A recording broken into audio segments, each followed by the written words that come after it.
Buenas noches. Buenas noches.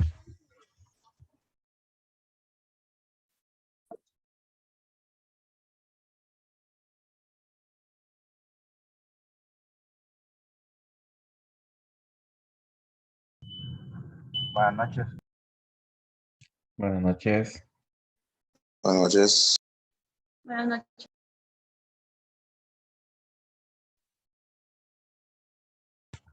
Buenas. Vamos a comenzar un poquito rápido para continuar con la clase. Lo que nos quedamos en la parte de... Nos quedamos en la parte de cavitación, en la última clase que tuvimos la semana pasada. Vamos a retomar el tema. Vamos a ver bastantes conceptos todavía. Creo que la parte de NPCH, pues, nos tuvimos bastante tiempo. Pues la interpretación, pues que es una idea de cuánto puede succionar una bomba sin que llegue a cavitar. Entre más grande es, mucho mejor.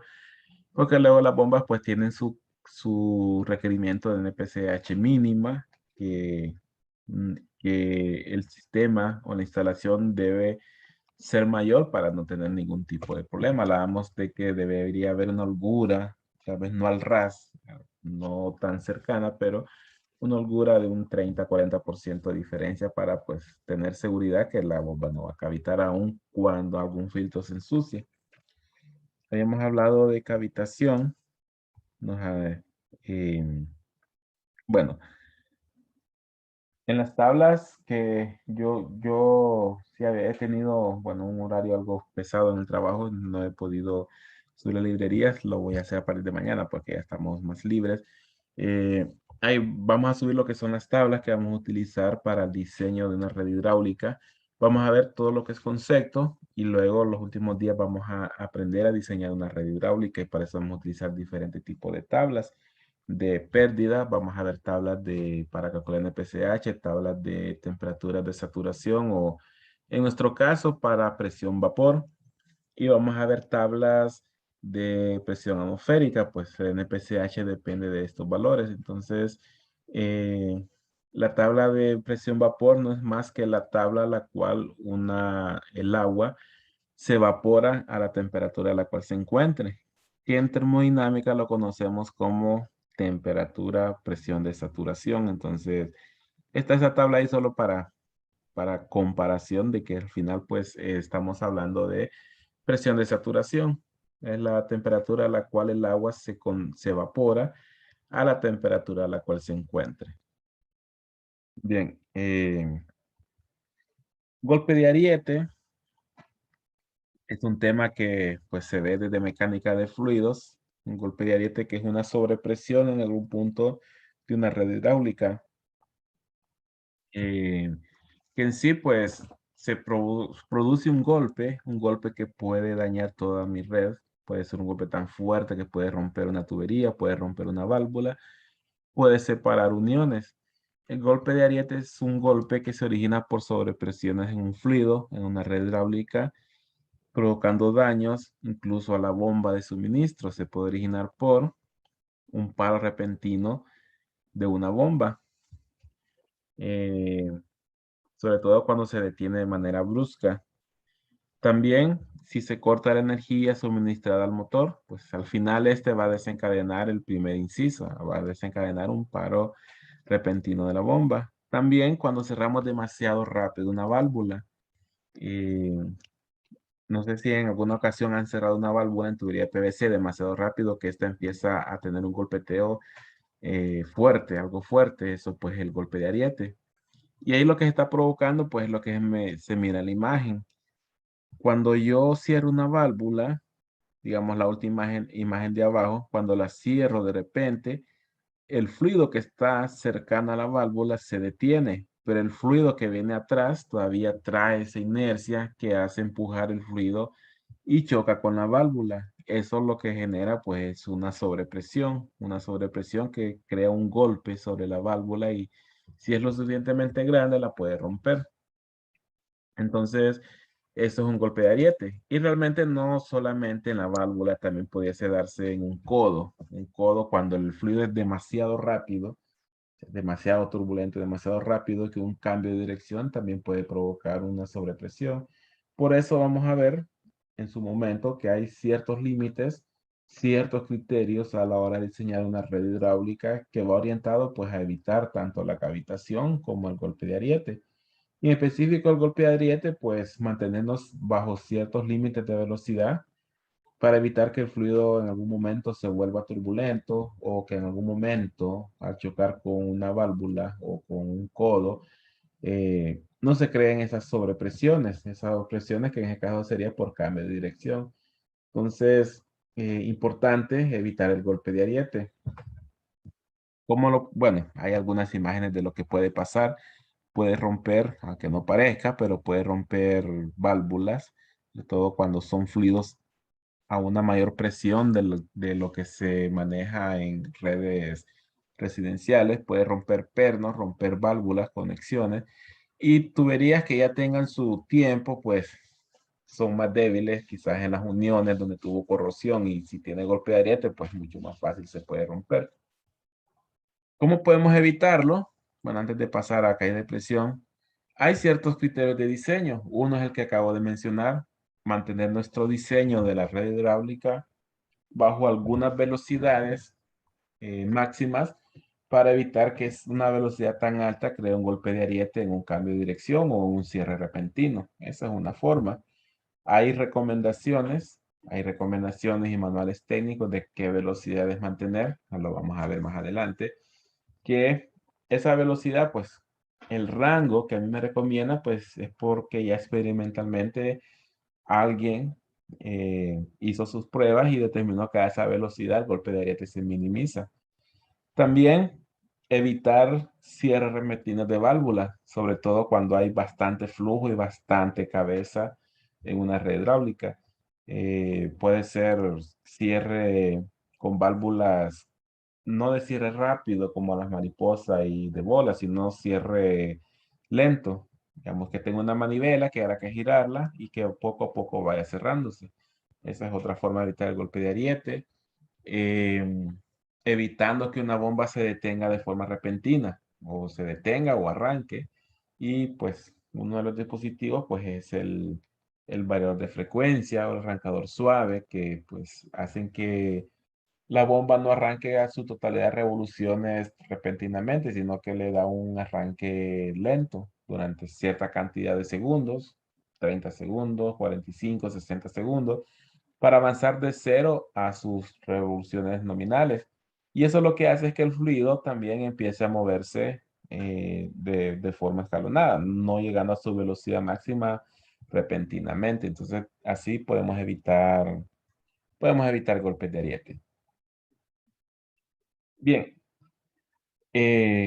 ahorita hemos visto conceptos de tipos de bombas, de efectos de cavitación y golpes de ariete. Ahora nos vamos a entrar ahora, o vamos a empezar a aprender los conceptos para diseño de una red hidráulica.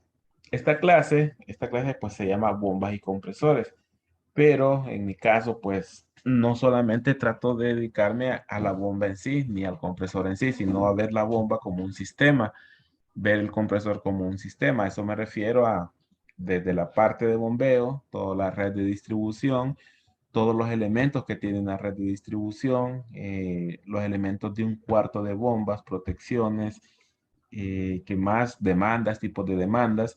Y para eso, pues, lo primero que debemos hacer para un sistema de bombeo es calcular la cabeza, que es aquella energía que la bomba debe suministrar para poder mover un fluido de un punto inicial a un punto final. Pues en el proceso, moverlo de un tanque inferior a un tanque superior, hacerlo recircular, puede ser, eh, moverlo a través de toda la red de distribución, tuberías, a través de válvulas, a través de filtros, puede ser, y todas esas cantidades de energía necesaria para vencer ese movimiento, pues es la cabeza de una bomba, es el incremento de energía que le proporciona la bomba al fluido. Y una forma de calcularlo, pues vamos a ver que tiene que ver con la ecuación de Bernoulli. Ya lo vamos a ver más adelante.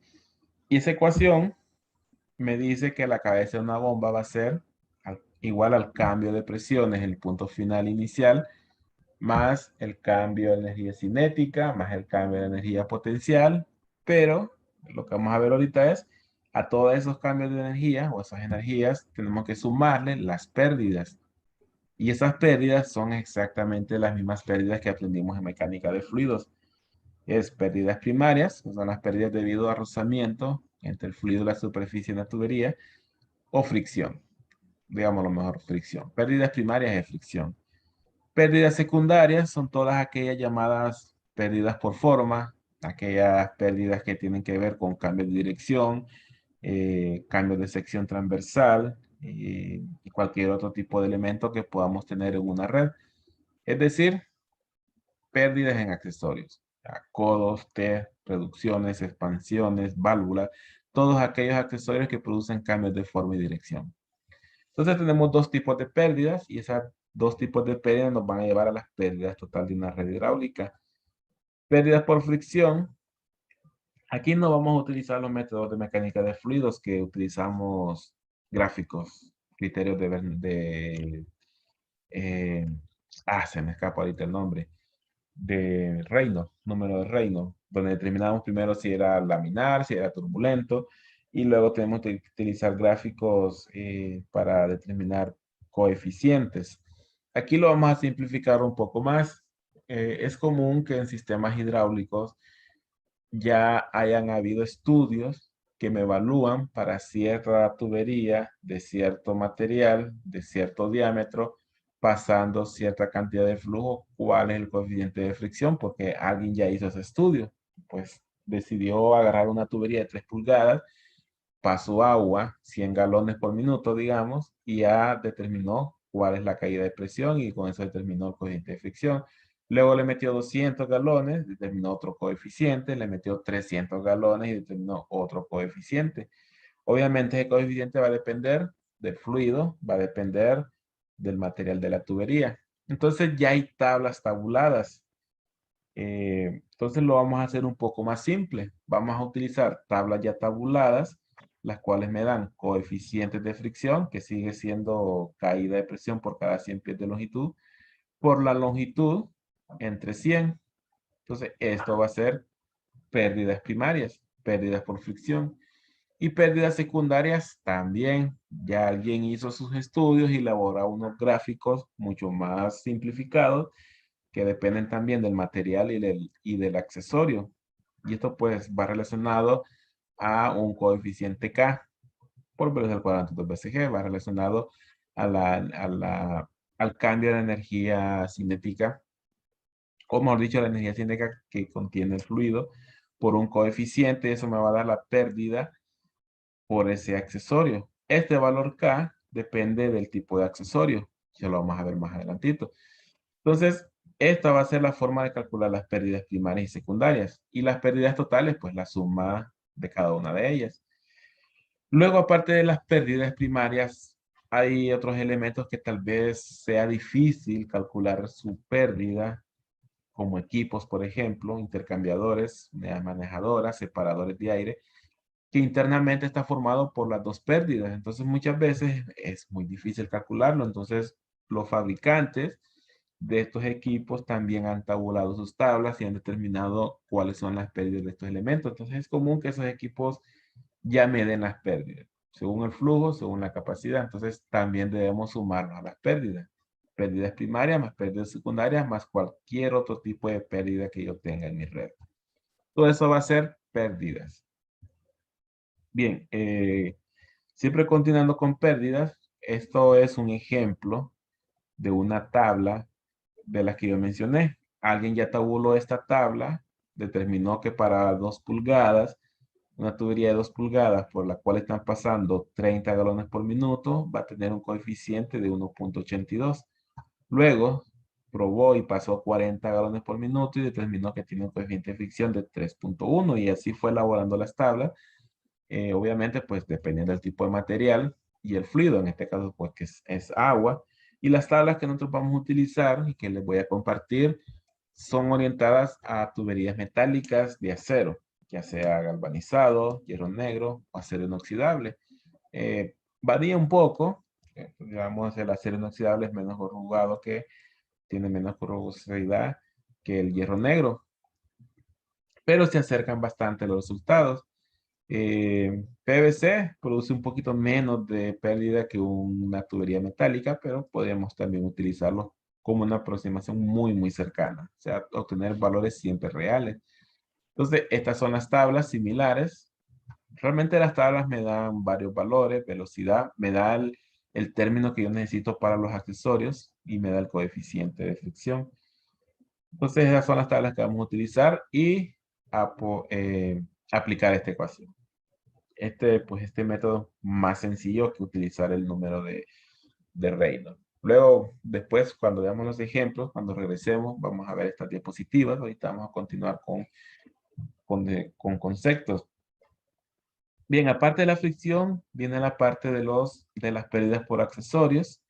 Como mencionábamos, el valor K, que es el coeficiente del accesorio, eh, va a depender del mismo accesorio. Digamos, puedo tener un codo y una T de los mismos diámetros, con el mismo flujo, el mismo material, pero van a tener diferentes valores de T, porque cada uno pues crea una diferente variación en la dirección del fluido, tiene un comportamiento diferente, entonces tiene un valor K diferente. En sí los gráficos son muy similares al que estamos viendo.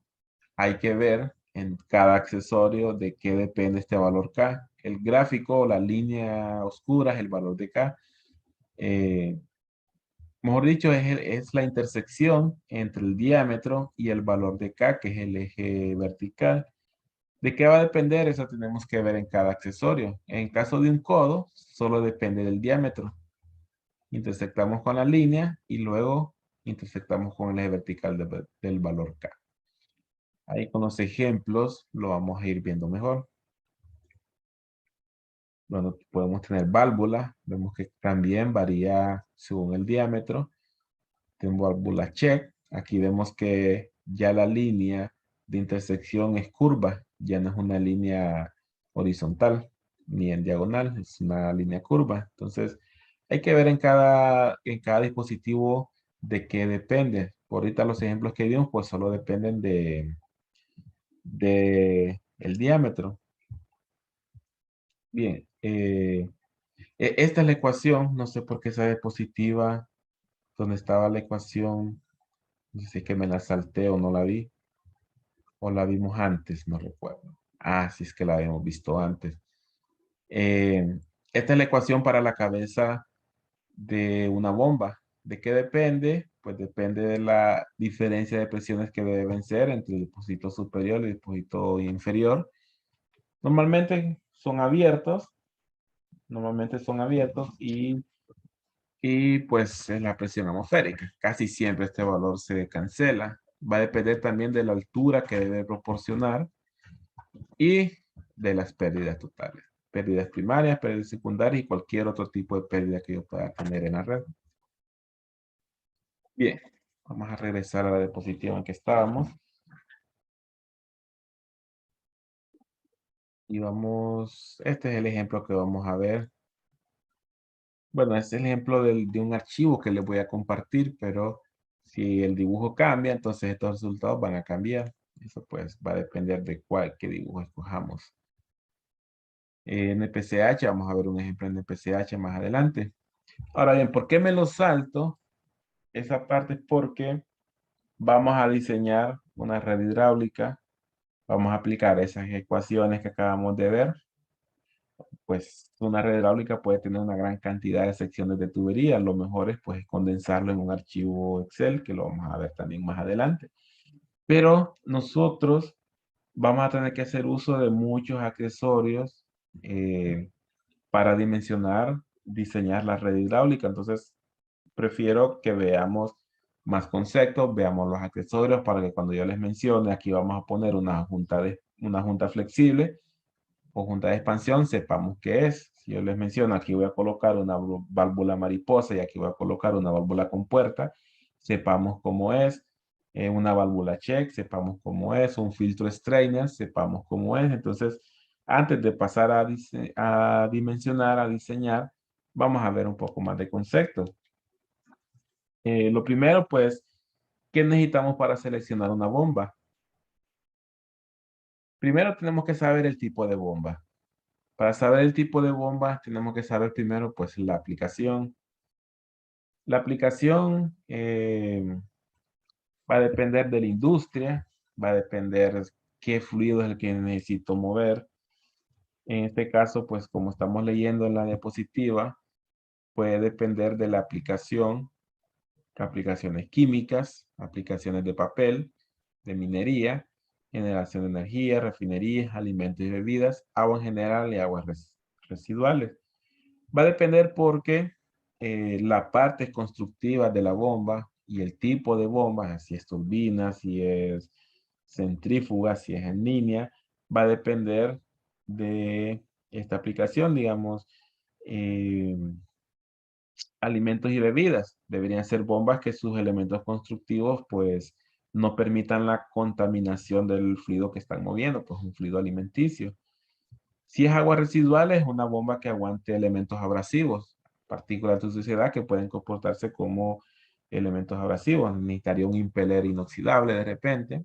Industria química, el químico puede ser dañino para la bomba, entonces sus elementos deben estar construidos para soportar un fluido químico. Generación de energía, es muy posible que movamos agua a altas temperaturas, alta presión y alta temperatura. Entonces mi bomba debe estar construida con todos sus elementos que puedan soportar altas temperaturas. Eso pues sellos, empaques, rodamientos, todo deben poder soportar altas temperaturas. Y así pues vamos decidiendo el tipo de bomba que nosotros vamos a seleccionar. Voy a salirme un momento de la diapositiva porque quiero que veamos que también se lo voy a compartir. Vamos a ver. No sé si este es un libro, hay un catálogo de uno de los fabricantes, guía de selección de bombas. Eh, esta guía de selección de bombas lo que hace es que nos ayuda a seleccionar el tipo de bomba según la aplicación.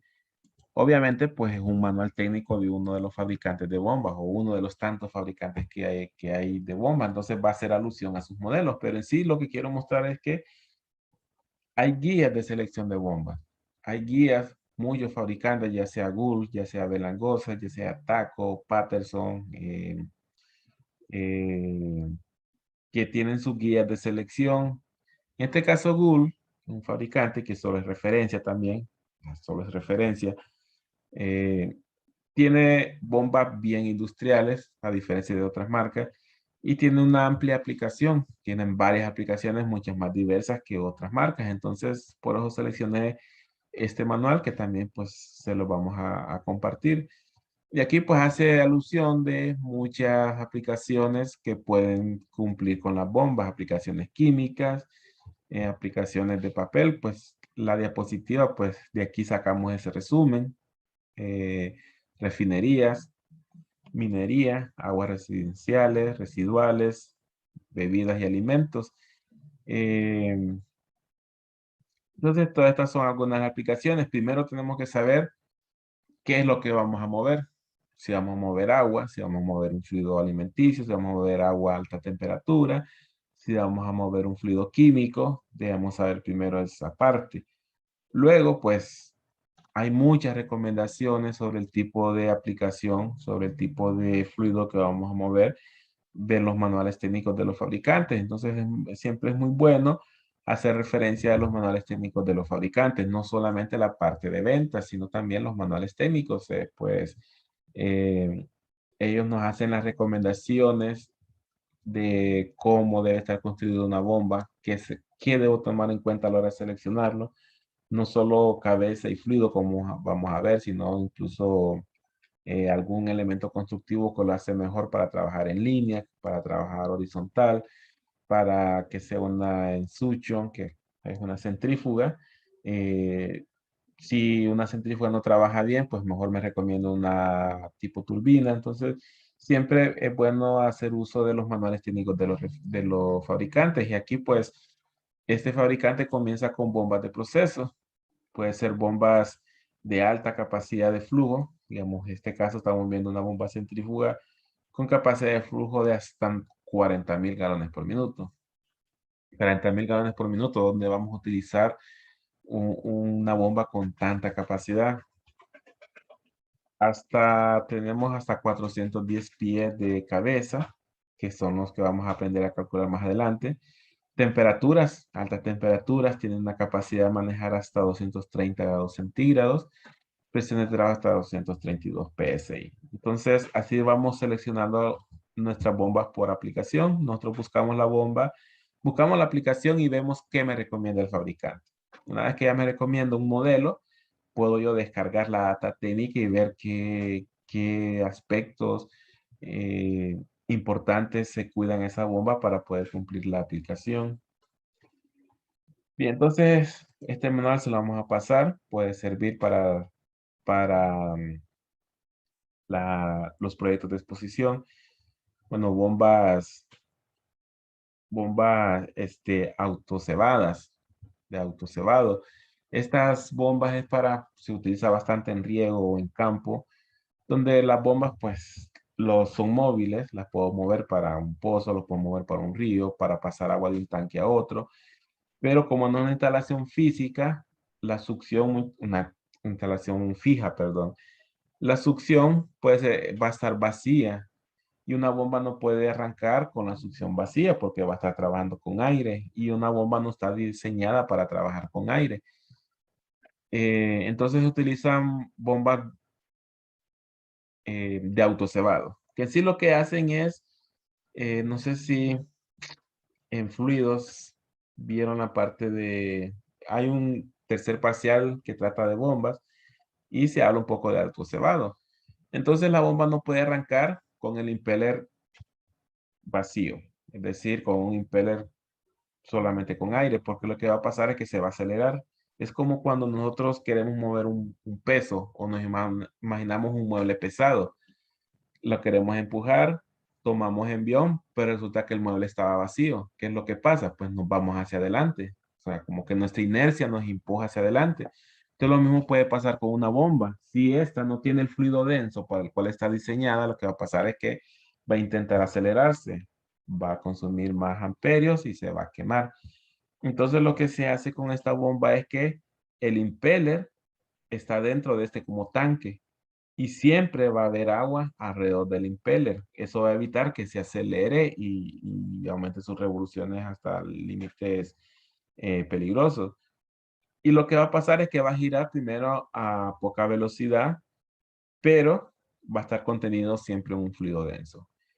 Y ese giro lento lo que va a hacer es que va a empezar a crear una pequeña succión, que lo primero que va a hacer es desplazar el aire. Va a crear un vacío. Al crear ese vacío, lo que va a hacer es que el fluido que está en la parte de abajo empiece a subir lentamente hasta que llega a su punto de succión. Una vez que ya se llenó y ya no hay aire contenido en la succión, ya la bomba puede elevar sus revoluciones y pues ya empezar a bombear. Si no lo tiene, lo que hay es que hay otras bombas que tienen por aquí una apertura donde yo, pues si no es autocebada, pues lo que hago es que empiezo a llenar poco a poco. Empiezo a cebar la bomba. Empiezo a cebar la bomba, sería otra forma de decirlo. Bien, ¿qué más? Bueno, en este manual podemos seleccionar, bueno, hay impeller con su carcasa, o bombas, mejor dicho, con su caja espiral, incluso impeller de acero inoxidable. Aplicaciones abrasivas, aplicaciones de agua suavizada, aplicaciones alimenticias. Aplicaciones, bueno, creo que puede ser que no estén viendo muy bien la bomba porque están, ahora sí. Aplicaciones sumergibles, eh, aplicaciones con sólidos, autocebado. Por algún lado hay también aplicaciones de aguas negras. Habría pues que navegar en todas las páginas de este fabricante. Hay algunas aplicaciones de aguas negras. Esas me las pasé. Bien, entonces eso es primero saber decidir qué tipo de bomba necesito. Una vez que yo ya tengo qué tipo de bomba necesito, entonces voy a ahora seleccionarla o a dimensionarla, mejor dicho. Y eso es pues decidir cuál es el flujo y la cabeza de esa bomba. El flujo es fácil. Bien, la sesión ya casi se va a terminar, 10 minutos más. Eh, el flujo es fácil, porque el flujo es la sumatoria de todas las demandas. Si tengo que suministrar 10 demandas de 10 galones por minuto cada uno, pues el flujo total va a ser 100 galones por minuto. Pero la cabeza sí hay que hacer todo el proceso de cálculo de pérdidas, de cambio de presión, cambio de perdón, de energía potencial a cambio de altura, y cambio de velocidad o cambio de energía cinética. Entonces, eso vamos a hacer para calcular la cabeza. Ya lo vamos a ver más adelante. Eh, una vez que yo tengo flujo y cabeza, lo que sigue es seleccionar una bomba mediante una curva característica.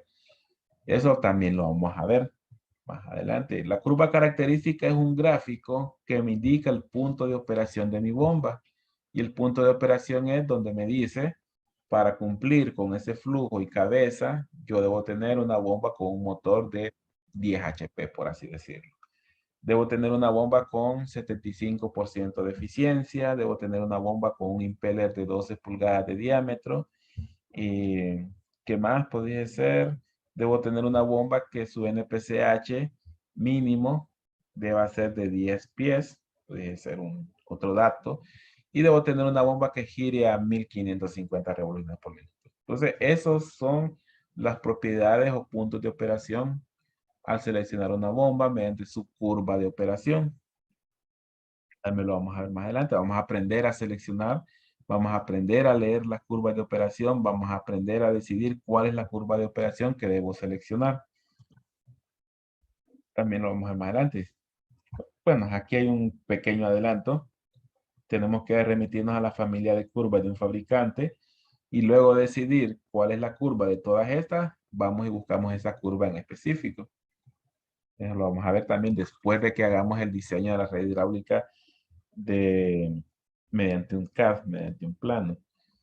Bien, después de que yo selecciono una bomba, el tipo de bomba, el modelo según un fabricante de referencia y todos sus puntos de operación, flujo, cabeza, motor, revoluciones, alimentación eléctrica, se realiza un cuadro resumen. Ese cuadro resumen se llama cuadro de equipos y normalmente es lo que nosotros mandamos a un fabricante para que nos cotice equipos. Podemos mandarle la selección o le mandamos ya seleccionado y solo necesito que nos diga cuánto cuesta esta bomba, cuánto es el tiempo de envío, cuánto es el tiempo de fabricación. Y para eso pues hacemos un cuadro de equipos. En este caso pues cuadro de equipos de bombas. También vamos a subir el Excel para que cuando hagan el proyecto de exposición, bueno, si deciden hacer proyecto de exposición de bombas, puedan hacer uso de ellos. Esta diapositiva va relacionada al archivo que vamos a hacer de ejemplo, entonces esta me la voy a saltar. Bueno, el cuadro de equipos también va relacionado al ejemplo que vamos a ver. Bien, ya habíamos hablado un poco de cuáles son los elementos de un sistema de bombeo, pero vamos a verlo ya un poco más en específico. Perdón. Y la parte, no sé si la más importante, pero digamos que donde se genera la energía que le voy a suministrar al fluido, es el cuarto de bombas. Y es la parte quizás que más debemos cuidar en la selección y el diseño. Una bomba mal seleccionada va a hacer que no podamos mover el flujo que necesitamos, no tengamos la presión que necesitamos y no lleguemos a llegar hasta los puntos más lejanos a los cuales necesitemos llegar. Entonces es importante una buena selección de la bomba. Eso lo vamos a aprender también.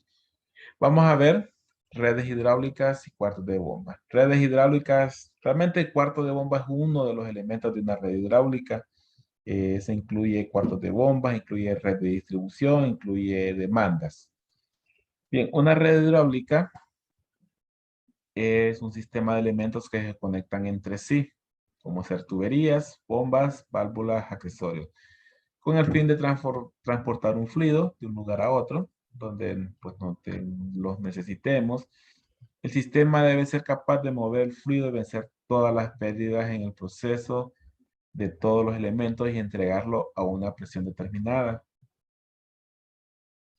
Bien, esto solamente pues para continuación de la clase vamos a remitirnos a bombas para agua y a eso es lo que vamos a llamar redes hidráulicas. a todas aquellas redes en cuando yo necesito mover agua, ya sea agua caliente, agua reciclada, agua potable, agua, puede ser agua suavizada, agua dura, todo eso va a ser una red hidráulica. Luego, pues si lo que estamos bombeando es petróleo, va a ser un oleoducto. Si se transporta gas, va a ser un gasoducto. Eso no aplica para esta clase. Eh, ya cuando lo que necesitamos transportar es aire, pero aire comprimido, eso va a ser para el segundo parcial. Bueno, lo vamos a llamar sistema neumático. Ahí es donde necesitamos transportar aire comprimido, vacío o ventilación. Bien, ahí hay algunas imágenes de tipos de bombas. Las bombas centrífugas, bombas con carcasa y impeller inoxidable, bombas de poco flujo pero alta presión, lo podemos utilizar para sistemas de agua caliente. Esas solamente son algunas imágenes para ir conociendo los tipos de bombas que podemos tener. Bombas con acople, bombas sin acople, es decir, que el eje de la bomba o del impeller con el motor es un solo eje, mientras que en este tengo un eje en el lado de la bomba y otro eje en el lado del motor y entre ellos un acople de neopreno, de hule. Y ahí pues separo la parte eléctrica de la parte mecánica, también ayuda a aislar vibraciones. Bien, hay otros ejemplos de bombas, para bombear agua, digamos, cuando se inunda algún parqueo, una bomba achicadora, bombas turbinas para bombear desde pozos, en caso de contraincendio, bombas turbinas para pozos en caso de agua potable, agua de pozo como utilizan en el Valle de Sula, se utiliza bastante los pozos, bombas centrífugas de alta capacidad, en este caso en línea, es en línea porque la succión y la descarga están en el mismo plano. Internamente se hace el cambio de centrífuga porque debemos cumplir siempre con el criterio de que debe entrar paralelo al eje y debe salir perpendicular al eje para que sea una bomba radial o centrífuga. Algunos ejemplos de instalación de bombas turbinas para pozos. Creo que en algún momento hablamos de que se debe cuidar esta altura de este nivel. Si este nivel baja, el NPCH va a aumentar. Por eso debemos cambiar a este tipo de bomba cuando ya el NPCH no se puede disminuir. Pero también este nivel limita, o mejor dicho, el agua sirve de protección para el pozo y debemos tener cuidado de no bajar demasiado el nivel de esta agua porque entonces el pozo se debilita, las paredes se debilitan y puede derrumbarse. Debe haber un sistema de control mediante un panel que esté sensando estos niveles. Si llegó a un nivel mínimo, entonces que mande a parar la bomba por seguridad. Si llegó a un nivel máximo, que arranque la bomba para que el pozo pues se mantenga en un rango de niveles seguras para el sistema. Bien, nos vamos a quedar aquí. Vamos vamos a trazar el examen una semana. La otra semana vemos cómo vamos. La idea es lunes terminar conceptos, martes y miércoles dedicarnos al diseño de una red hidráulica. Este primer parcial de bomba siempre es un poco largo, casi siempre me toca pasar el examen un poco más adelante. Pero como el tercer parcial no llevamos clases, sino que solo uso de un software, entonces ahí tenemos días para poder retomar o recuperar cualquier día que nos hayamos quedado. Bien, ya se va a cerrar la clase, casi se va a cerrar, entonces continuamos el lunes. Siempre a las 9:10, ya pues nos volvimos a poner de acuerdo a las 9:10 tomamos la clase, entonces ya casi se cierra la sesión, nos vemos el lunes y pendientes de ir subiendo los videos y la librería de la clase. Gracias, ingeniero. Buenas noches. Bueno, Gracias, buenas ingeniero. noches. Buenas noches. Bueno, buenas noches. Gracias, buenas noches. Buenas noches, ingeniero. Buenas noches, ingeniero.